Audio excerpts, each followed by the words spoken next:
Hi, my name's Mark. And I'm Samantha. I've been attending X Church since October 2024. We moved to Ohio from Tennessee in February of 2022. It was weird. We didn't know anyone. We've done a lot of moves before where we kind of had built-in communities.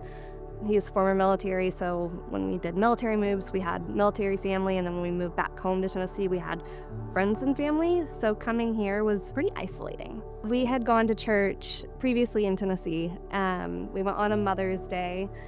Feel like Mother's Day is going to be a safe day to go. It's going to uplift you. You're going to walk out feeling really good. That was not the case. We walked in and the pastor talked about how if you have anxiety and depression, it is because you let the spirit of Jezebel into your life. And if you let the spirit of Jezebel into your life, God will strike your children dead. I was going through postpartum anxiety and depression at that point.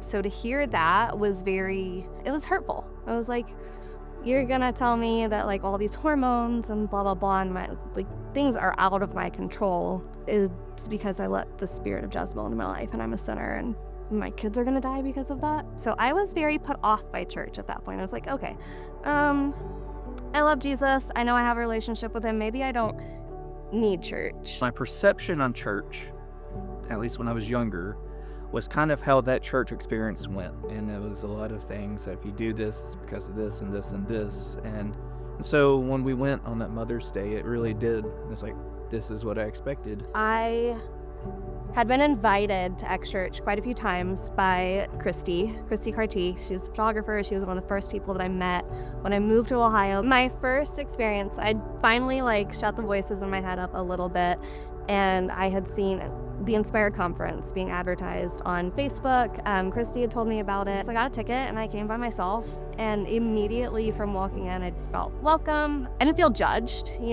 sometimes you feel judged going into a new place. Everybody welcomed me with open arms. I thought that was a huge step for Samantha. Samantha generally doesn't go out to events like those. Things that where she's gonna go out in the public space by herself. I was very impressed. I was excited for her to go out to a church that's down the road that we know. When I came back from Inspired Conference, I was like, let's go on Sunday. Let's go.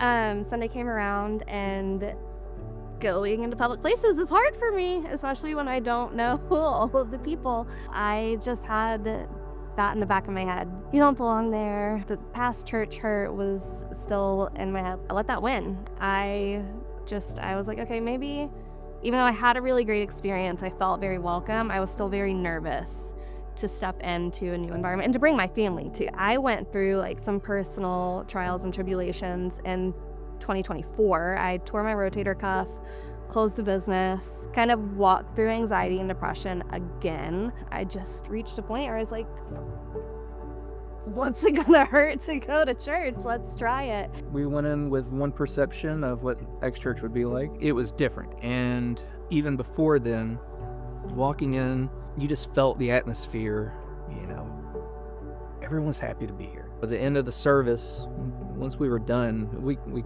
got together and basically said, we're gonna come back again next Sunday. The community that we have made here, they have become a pillar of peace, a pillar to kind of lean on through all of the seasons of life. I was with two of my dear friends literally the moment that I found out I was pregnant back in September. Unfortunately, I ended up losing that pregnancy just a few days later.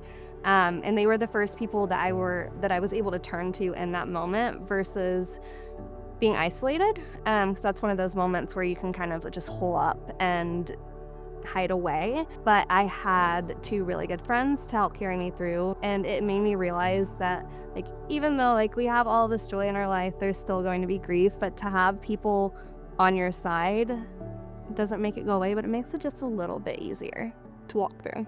Having the circles, having the friends, having pastors, having mentors to talk to in the church allows us to know that we're not alone when we go through these struggles, right? We have people that we can talk to.